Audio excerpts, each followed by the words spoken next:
following content is of an adult nature and it may make some listeners blush, say, oh my God, or even cause offence. Feel free to turn the radio down in 3, 2, 1.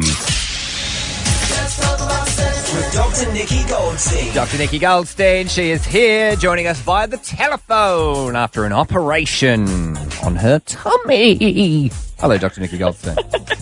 Hello, Danny. You make it sound so, scary. What's going on? Well, I was scared when I got my text message this morning saying you couldn't come in and you had to do it via the phone. I thought the worst, Dr. Nikki. You just miss me, that's all. Oh, mate, we can put that on the record times 10. I miss the Goldmeister, of course. Hey, Dr. Nikki Goldstein, let's get down to brass tacks. Shuey Louie, lady of the show, is in the studio.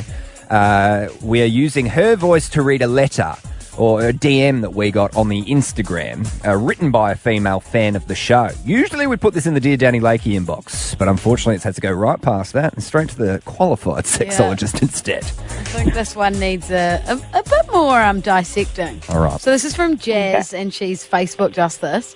Dear Danny Lakey, bit of an awkward message, but I know you'll have some good advice for me on this particular topic. Haha. A few nights ago, me and my boyfriend were getting it on and he proceeded to go down on me, which is something I absolutely love. However, when I looked down, I realized in this particular instance, he was fake chowing me, and I asked him what he was doing, and he said he hated going down on me and would sometimes fake it using his fingers to get out of doing it. He says he hates everything about it, especially the taste and smell, and I don't want to force him to do it. However, it is something I really, really, really enjoy and can't live without, to be honest. We haven't had sex since. What should we do? Well, hang on a second. What is a fake chow? Fake chow. I've never heard that. What is that? Chow have you not seen Hall Pass? Oh, no, I'm not a movies It's where man. they use their fingers and make the sound effect without actually doing it. No, people don't do that. Nikki Goldstein, did you know about the fake chowing phenomenon? I did, because I've seen the movie, but I never quite believed it was something that happens outside of movies. Because if somebody's not going there, then don't you know that they're not going there? Well, to be fair, I without knowing that there was a word for it, I have fake chowed a couple of times in the past. No. Yeah, this was back in the she uni. drunk? No, this was back in the uni days, 2007. So she was blindfolded and couldn't tell. I assume well, that's what fake chowing is, right? You pretend that you're performing oral sex on the lady, but instead you're kind of using a couple of fingers and making sounds with your tongue to give the illusion. Right, the old fake chow. Okay, well anyway. Don't do the fake chow. Well, Because she's caught her boyfriend doing the fake chow. How do they get back from it? I think is the moral of the story. Okay, so the biggest question that she needs to be asking her boyfriend and discovering with him is the why. Because if you can work out why he doesn't enjoy going down on her, then it gives you something to work on. Now, it might sound obvious for us, but a lot of people feel very awkward talking about sex, especially if this has been a bit of an issue, if they haven't had sex since, so I'm assuming it's all quite awkward. But you need to discover what it is besides the taste and smell. If it is just the taste and smell, maybe it's time to do oral sex in the shower. Lay her on the shower floor after you feel that she's clean. Maybe you want to run an ice cube around the area and feel like it's fresh at the same time while doing some sensation play. And there are ways to get around this, but if you don't have the conversation, how are you actually going to know specifically what it is that's sending him to fake chow land? Yeah, I hear you. Rubber paddle pop over it, preferably the rainbow colour. Yeah. I mean, I'd feel like I'm just... No, stay away from sugar. Okay, I'm just trying to put the shoe on the other foot. Like, imagine if a girl essentially did some sort of fake chow version of when it's around the other way.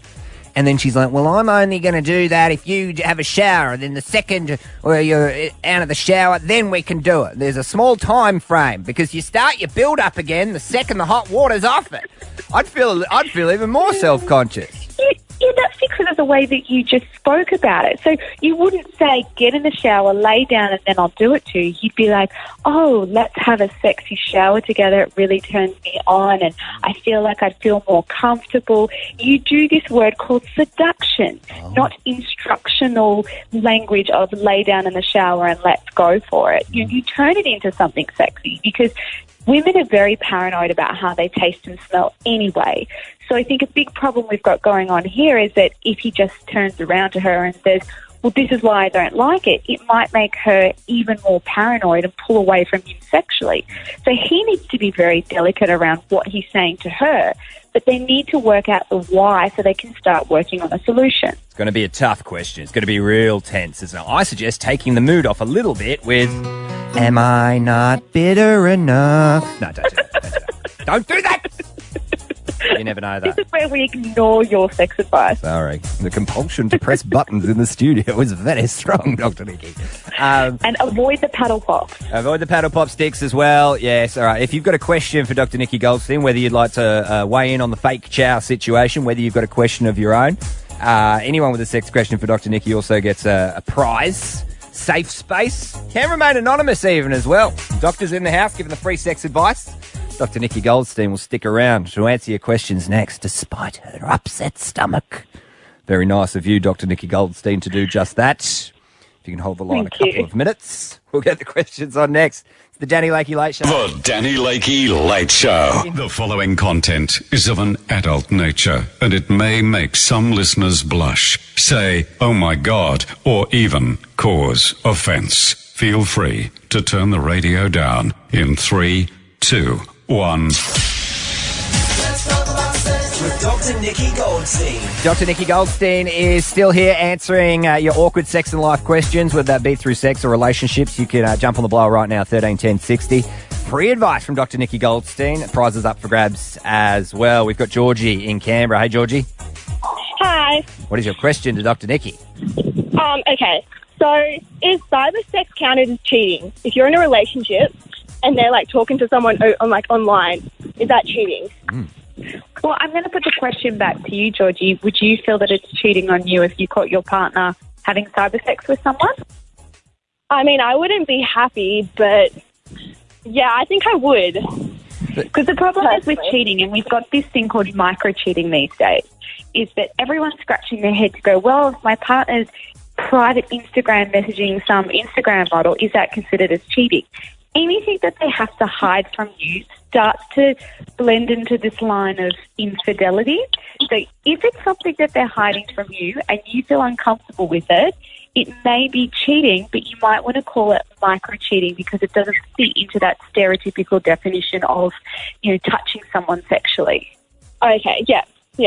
I reckon they're trying to cover their bases, hey? It's nothing, It's just innocent, and they're almost trying to lay some groundwork for a new project. And they're If it's just a blowjob, it's not cheating. No, there are blokes out there that just cannot be. Oh, well, I mean, much like ladies, that some people really just love being in a relationship. They like that security, and it doesn't really matter who the boyfriend or girlfriend is. They just need something, and then, so they'll usually just leapfrog from relationship to relationship, hoping to upgrade along the way. It's not a good way to conduct business, but I reckon that's what he or she's trying to do. If this is indeed applying to you, Georgie. That's really kicking her in the guts.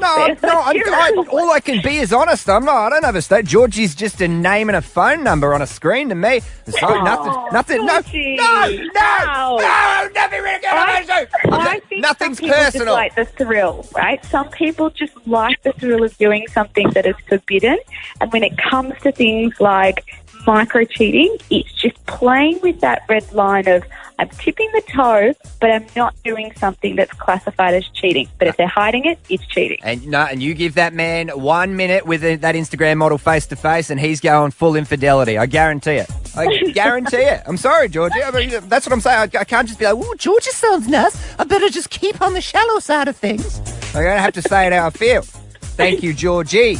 Prize You're for welcome. you. Thanks for having me. No worries. Michael in Sydney. What's your question to Dr. Nikki? Hey, so I was just actually curious, only because I think this is really common in same-sex relationships.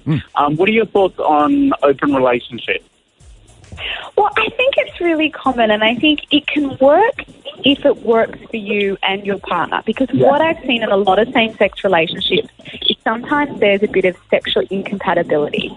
So we might be talking about, frequency of sex or tops, bottoms, versatile. And a lot of people go, well, the only option I have is to be open. But sometimes that leaves the other partner saying, but I don't want an open relationship. So I think it works if you're both on the same page, if you both have really good communication skills, and also if you set your own rules. So don't listen to people around you. Set rules that work for you. It might be a matter of who you can have sex with, how you go about the approach, in terms of barrier protection, all those things. Meanwhile, keeping the communication at that time. If jealousy arises, you need to address jealousy. The problem is then making sure that the other person is exactly where you are. Because if they feel that they have to open the relationship in order to keep you, then you may have issues down the track.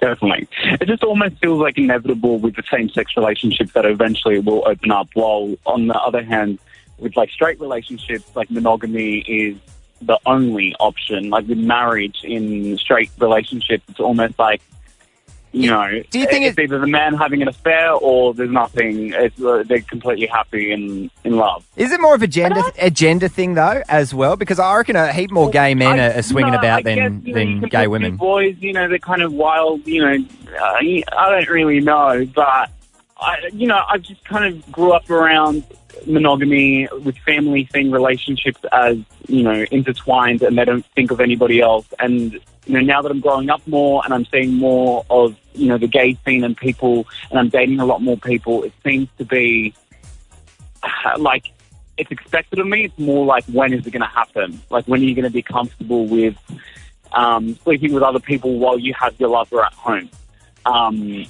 I'm actually seeing a trend in more monogamous same-sex relationships because I feel that there has been an expectation for most same-sex relationships to be open. And I think also, too, with same-sex marriage, that's done a lot as well. People are feeling like they have the exact same rights as a heterosexual couple, and why do we have to give in to this idea that just because you're gay, it's open? So that's where it comes down to that debate of trying to block out all the messages around you telling you how you should live your life and think about what works for me. You might want a relationship where sometimes it's open and sometimes it's closed, or it's closed now and maybe down the track you may consider or be open-minded to other things. But the struggle is really coming against those stereotypes and going, just because I'm a gay man does not mean I have to be open, but I need to explore what works for me away from all those messaging. I'll tell you what, producer Jack's eyes have lit up out there. The versatile switch is ready to be tagged in at any point. The old human walking cat flap out there. So that's always an option for you, Michael. Thank you, Dr. Nikki Goldstein. We'll see you next week. Of course, Sex and Life on Podcast 1. We'll see you soon. Next. Hi, Danny. Shout out